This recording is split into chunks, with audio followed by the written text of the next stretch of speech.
So let's go ahead and get started, Leah. Thanks so much for joining me today. I guess maybe to get started, I'll have you introduce yourself, maybe your name and what you do for your organization. Yeah, thank you so much for having me. My name is Leah, and I am the head of communications at Sleep Number.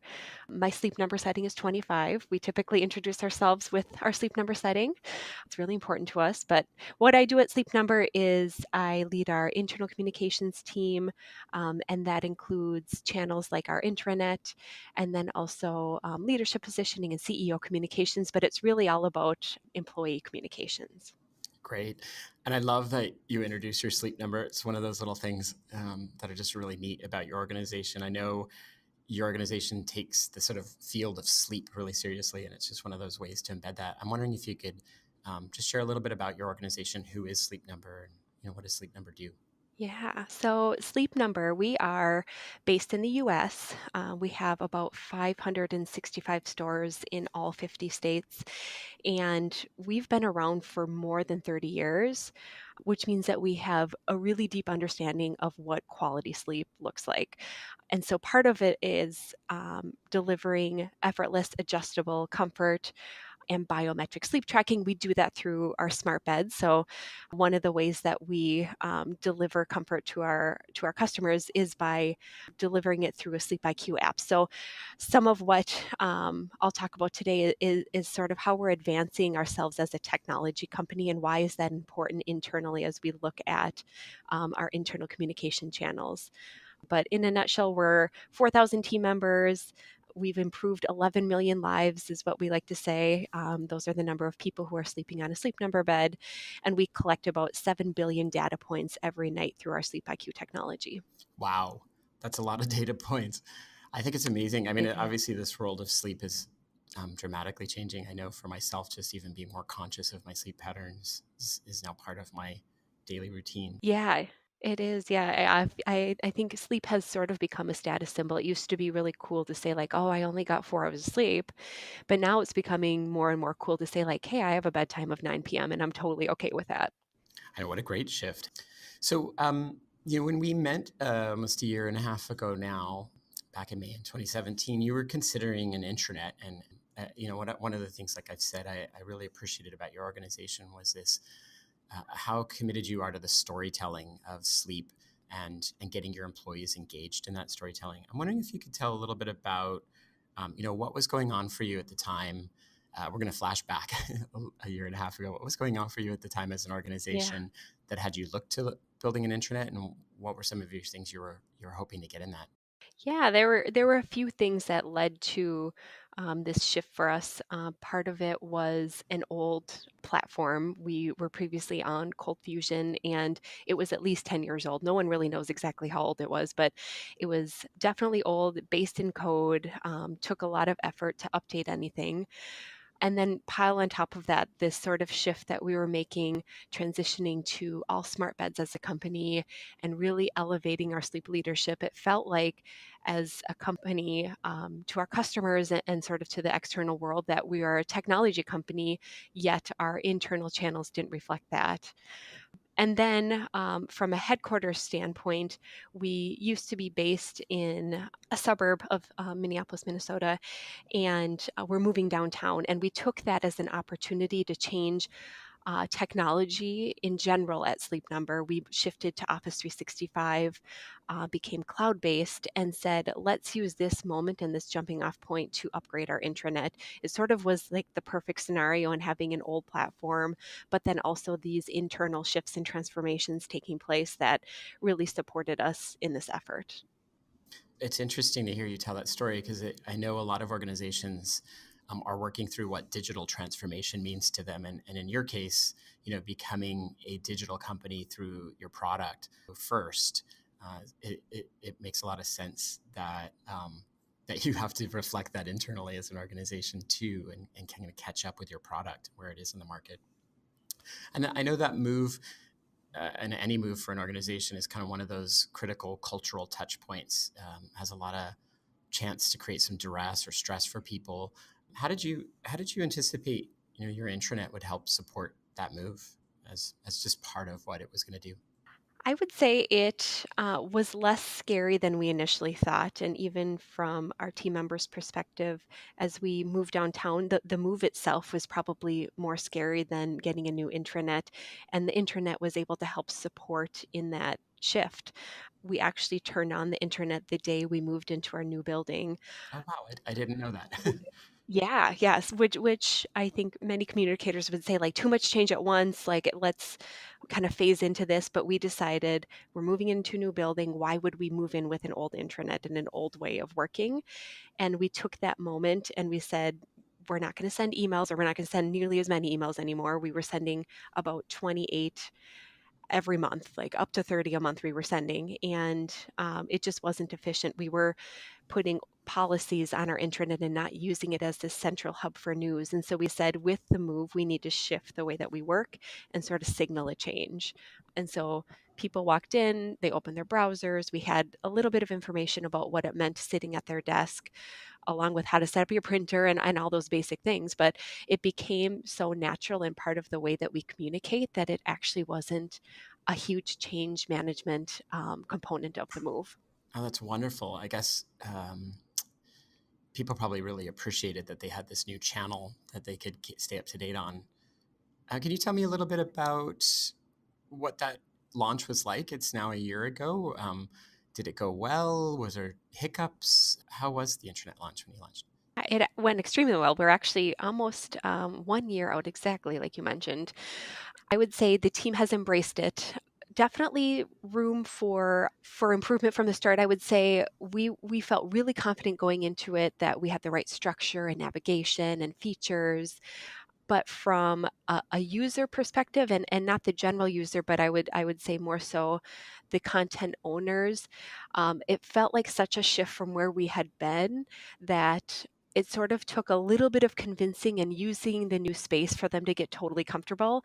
And I would say it wasn't painful. I mean, it was maybe a month of sort of questions popping up, sort of asking like, well, the link used to be here and it was front and center at the top of the homepage, and now you've put it in the footer. Can you explain why you did that? So there was a lot of education that we had to do along the way, and then also just reinforcing and sort of having them trust that we made the right decisions and to live with it for a little bit before we made any huge adjustments. And I would say that totally leveled off after a month. People got used to it and they understood that there was a rhyme and a reason for where things were placed and sort of the new flow of communication. So it didn't take time for things to settle. Right, so that's great. So after you launched, instead of being super reactionary, but listening to those things that came up in the organization and taking a bit of time to see, what was there a month later, it sounds like a really good strategy.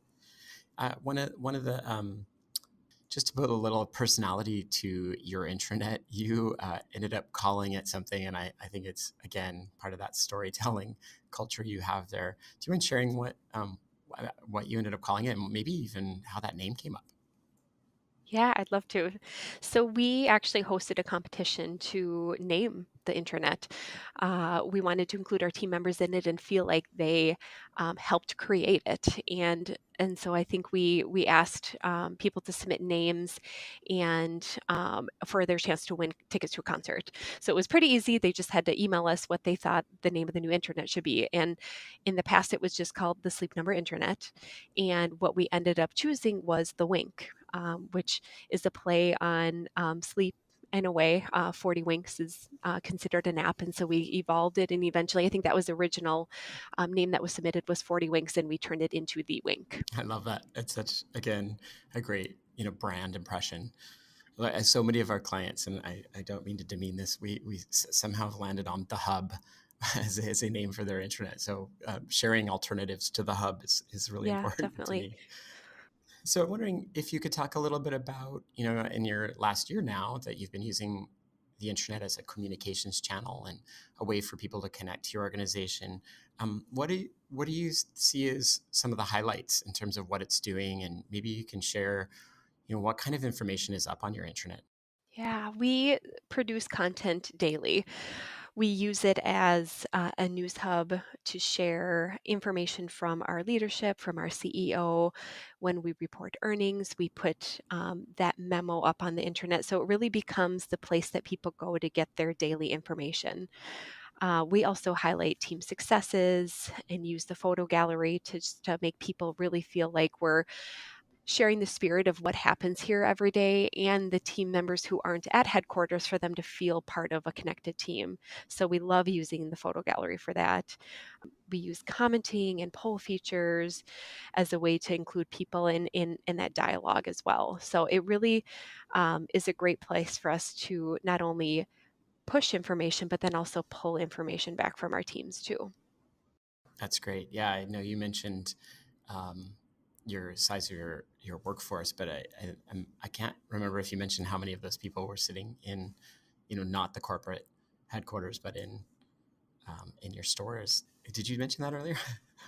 I have not, no. So our stores are not on the platform, though we do know that they lurk based on some of the metrics and the dashboards that we see. We can tell that there are team members in retail who are lurking there. We're still sort of determining how and when we get them onto Office 365.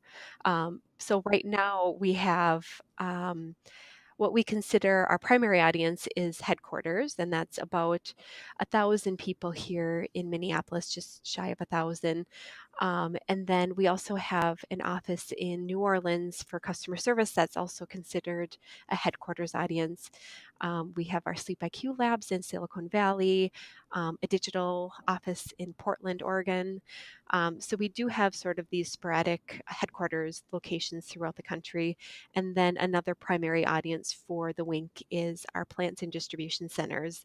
The team members who are making our beds, they use the Wink to get information about the company, but then also really important information for how they create our products.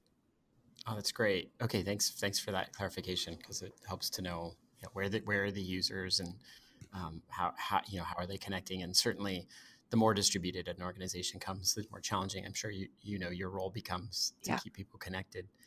Well, what I'd love to ask is, you mentioned you produce content daily, and I think that's a really amazing frequency. And I'm curious, one of the things I really have admired in your organization is your commitment to the research that you put out around sleep, connecting people to the organization so that they could be ambassadors within the organization. I'm curious how you've seen the internet sort of support that agenda, and maybe you could talk a little bit about philosophically what you're trying to accomplish there. Yeah, I would say a huge goal for us is to keep things fresh, which is also why we chose partnering with Habanero and Office 365 as that platform. It allows us to evolve and shape the internet as we grow as a company. And so many of the ideas that we have come from the spirit of how do we keep people involved and informed. So not only from a news perspective, but also some of those industry headlines. We changed out one of the web parts to I want to say maybe it was the recognition web part that we use as industry headlines so that we can pull in external headlines and inform our team members of what's going on in the industry. We also use it as a place to create new content tied to our culture. So one of our most popular pieces of content that we produce weekly is called the People of Sleep Number. It's a play on the Humans of New York, if you're familiar with that Yeah. content Yes. Yeah. series. So we feature a new team member every single week and share their story about why, what they do outside of work and why that makes them a better team member when they're here. We take a really nice picture of them and that becomes the featured image. And then we also share it on our social channels. So we have created this sort of ecosystem of content where we're sharing content internally and also externally at the same time, which is pretty cool and has become, like I said, the most popular content out there. That's really cool. Yeah, it's lovely to hear, even within a year, you've already looked at refreshing your features and looking at, what's going to resonate within your organization. And I mean, I think you hit a common theme right now around intranets is to really reevaluate our relationship with them as these big monolithic solutions that, get updated once every 10 years to something more dynamic that can kind of grow with you. It was that one of the big decisions in going with Habanero and Go Intranet Accelerator? I know you chose to go with Go, and I recall you did a pretty good hunt on what was out there and looked at the other options in the market. Yeah, what had you land on us? Yeah, so I actually just did a simple search on the internet and came across a white paper that talked through your solution, your Go Internet Accelerator program. And when I began exploring it and speaking with people within your company, the ease at which those conversations took place had me feeling really comfortable and confident that Habanero was the right choice. There was really no pressure. It was very different than some of the other conversations that I had with other intranet and sort of the out of the box solutions that are out there. It really felt like you all would come in and help consult throughout the entire process. It wasn't just a lift and land, but really creating the best solution for our company and one that would evolve over time. So knowing that we didn't have much time to launch. We didn't have a year to debate or to build or to migrate. We had a certain set window with our move coming up. And so, working with your team to really lead us through that project was probably the number one reason why we chose to go with Habanero. And also, the design and the features and the templates, it really is in line with who we are as a brand, really simple. We customized and created lots of white space and integrated our branding. We love that we could do that with your partnership, and then the training that happened throughout it. So we, as a company, our IT team used to own the intranet and all updates. And throughout this process, we took on ownership within the communications team of the intranet, and that included support. And so it was really important for us to find a solution that included that ongoing support, whether it be upgrades or troubleshooting or just even help with metrics and dashboards, anything just to help advance our efforts with the intranet. Oh, thanks so much for that feedback. It's a lovely, lovely way to express what it was like to work with us and the choice of going with Habanero. And I say likewise, we've had such a wonderful journey being able to support your organization and your intranet goals there and communications goals. So thank you for that. Yeah. Um, now reflecting a year later, it's kind of a neat time to sort of sit back and go, wow, what did we learn in the last year? I'm wondering if you maybe could share some reflections on what you have learned in the last year, or things that you maybe would have done differently, or any insights that you've gathered from a year's worth of running your intranet. Yeah, I would say what we've learned is some of the features aren't maybe as scary as we initially thought, like commenting. In today's digital and social world, we live and we breathe it every single day outside of work. So why wouldn't we internally at work as well? And so when we launched, we actually didn't turn on comments. I'm trying to remember if we even used likes. Maybe we just started with the like button. And then And we I slow could just to pause you there. yeah. I'm curious if I could ask. This is a really common, I think, concern we still see in organizations around intranets is maybe that, like you used the word scary, but the scariness of those kinds of features. Can you talk about what maybe some of those fears might have been? Yeah, I would say some of the fears were related to how my team could manage commenting. So, being a really small Right. communications team, how could we possibly respond to everybody's comments? Would that become our full time job? But then also, if they comment and ask something of our leadership team, that also takes their time. So, getting leaders comfortable with the idea that they have to be responsive and there can't just be a comment sitting out there or a question when they're asking them something important to either the company or something personal and just have it hang there. So, fears about how we get our leadership involved. I think fears about how we manage the volume internally as well. Oh, those are, yeah, those really reasonable fears. And then now I'm excited to hear. It sounds like you turned a corner with that. Definitely. We started slow. So we would turn on comments for certain articles just to see how it would go. And we had such a positive response.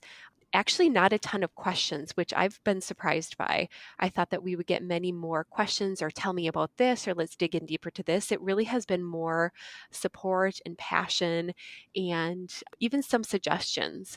And so we've embraced that. We've turned it on to all articles at this point, and we're not turning back. Oh, it's great. That's really lovely. And so it's fun to see.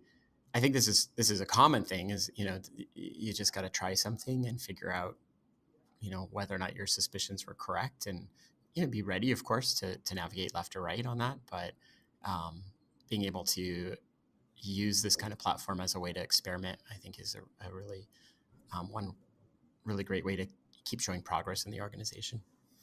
So that's fun. How about anything else? Any other kind of learnings from the last year that you would say are highlight discoveries? Yeah, one other learning I'd say is sort of figuring out what that balance of not enough content versus too much content to produce, knowing that team members only have so much time that they can spend. So we started using metrics to look at how long are they spending when they visit the site. Okay, that's not possibly long enough for them to watch a 12-minute video. Let's start scaling back our videos and making them 30 seconds to a minute. Let's produce no more than one article a day, because by the end of the week, that's just too much content for a user to consume. So, really feeling out what that content approach should be and modifying along the way. I love that you're using the analytics to help drive those conversations too, which is kind of what they're there for, is to help us figure out what's working and what's not. That's great. I'm just looking at my notes here to see if I've missed Yeah. anything. Is there anything that you think I've missed? The only thing I would add is, putting myself in the shoes of someone who may be thinking about upgrading, or they think that maybe their internet's at the point where it needs a refresh. Looking back over a year now, it's okay not to have all the answers. If you think that it's something that's worth exploring, I would say it's definitely worth it. I had a lot of questions going into it related to governance and content owners and content creation, and really how are we going to evolve and create this community hub. And I would say let the process guide you through that and be flexible enough to adjust along the way. It's definitely something that I've learned to embrace even as a communicator, wanting to kind of control things and control the process and the message, but really being open to a flexible solution. And I'd say that's where the roadmap comes in. And that's why I've been so happy with the partnership with Habanero. It's not just establishing at launch, here's what you're going to have for the next several years, but here's your roadmap, and it progresses and it helps you continuously evolve as your company and your organization grows. That's wonderful. I think what you're describing, it feels like a modern take on the communicator's role in organizations, which is, maybe just evolved to being able to be more responsive to the organizational changes and the transformation that's going on in lots of organizations, and being a better, more agile support for those changes. You've mentioned lots of features, and we have, of course, your communications, your main news spaces, the analytics you've used to look at how frequently people are using it, the comments, the likes, this featured employee. So we've kind of gone through a lot of your intranet, which is lovely. I'm wondering if you have sort of a favorite feature. Is that the one that highlights employees in the organization? It is. I would say it aligns with sort of our featured news. So the way that we've been able to elevate communications, it's been really important for us to set that tone and create this credible hub for information. So any article we produce, we make sure that we have a really great photo and a reason for people to keep coming back. So I love the way that we've been able to bring in visuals and videos and really elevate our communications. What you've talked about, it really is something that we hear kind of constantly in the market when we're talking to communicators, this need for experimentation, trying things out, but also kind of in a low risk way. What you've talked about will really resonate out there. I think we're about ready to head into the open Q&A with people listening in.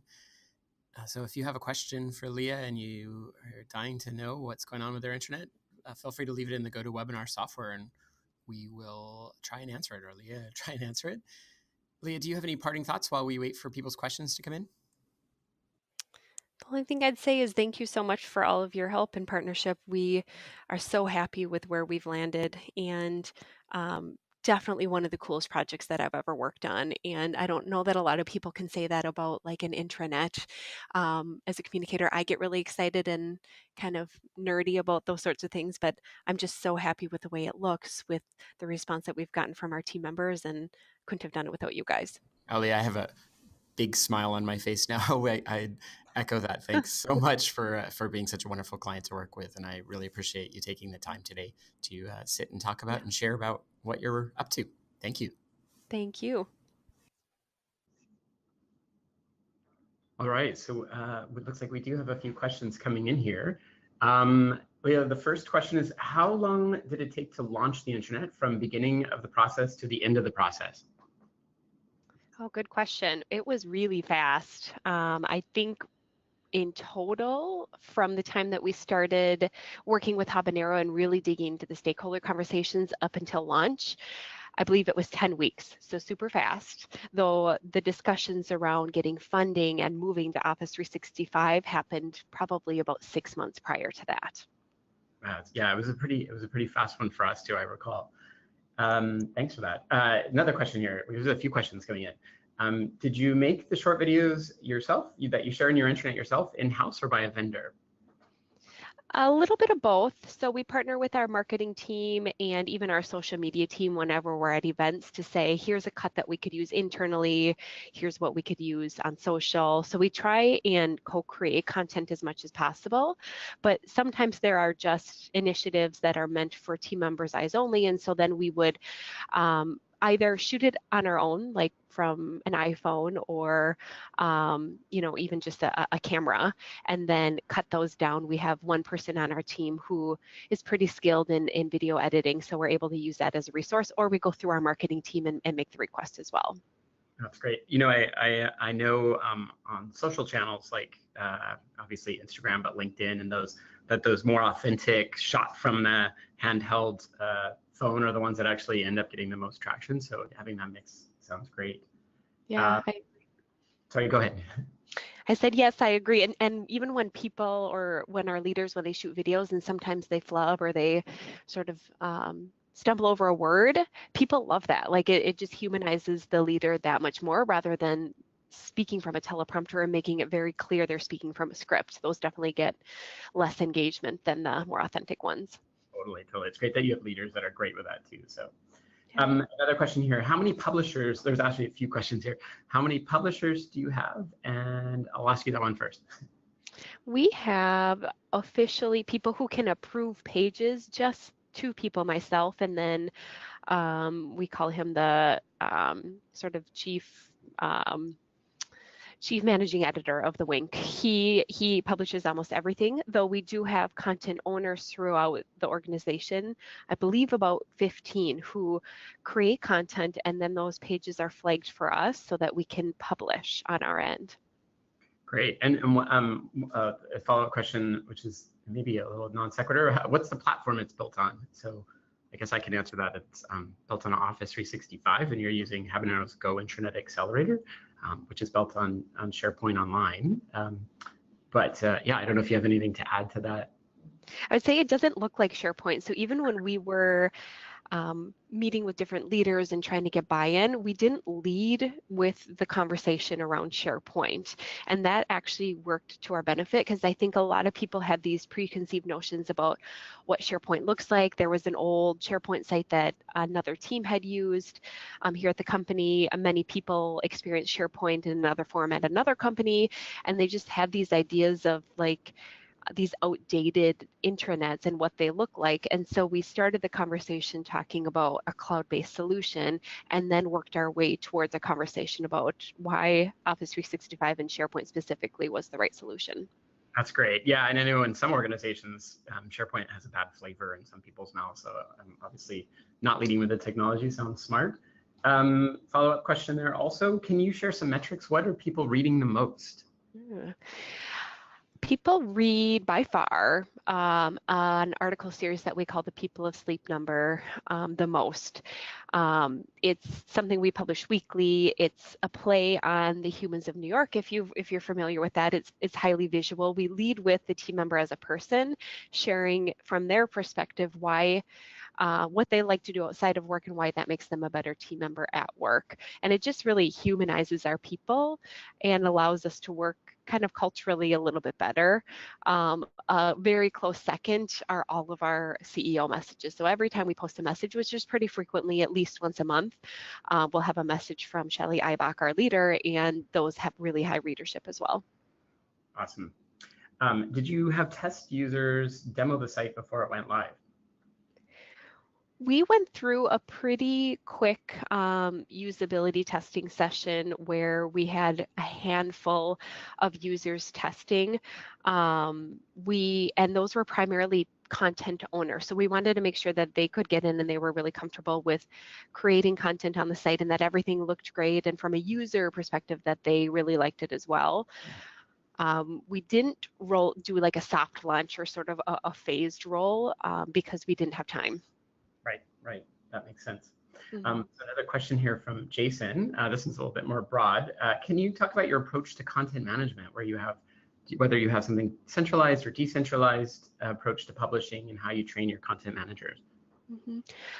We are mostly centralized in that we don't publish content unless the communications team approves of it.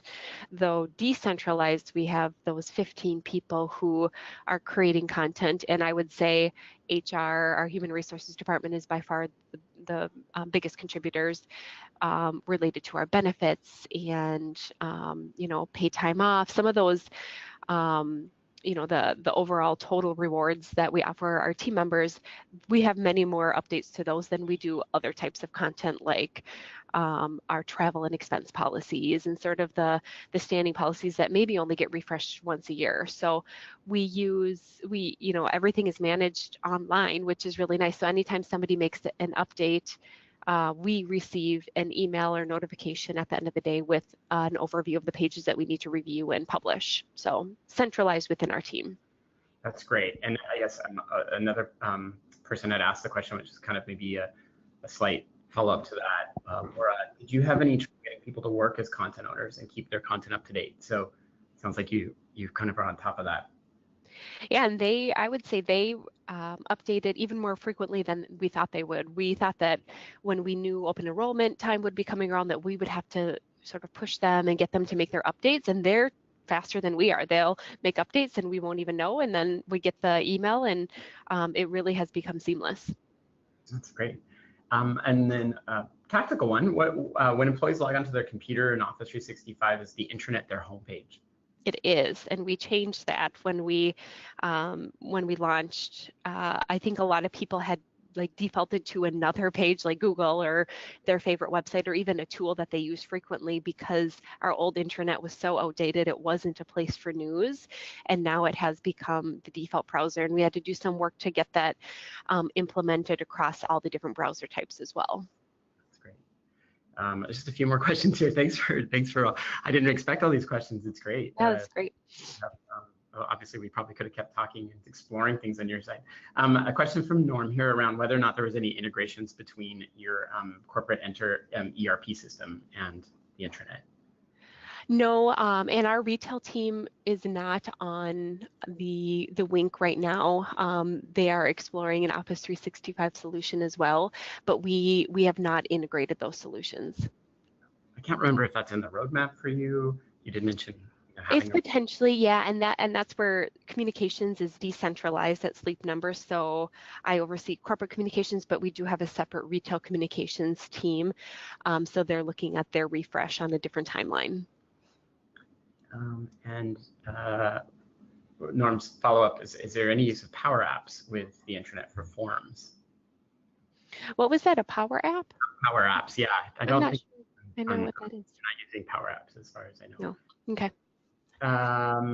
Yeah, so a couple of questions around the process, I guess choosing Habanero. Or this person says, Corey, a little sensitive question. Can you share what the other vendors that you looked at and why you decided not to go with them?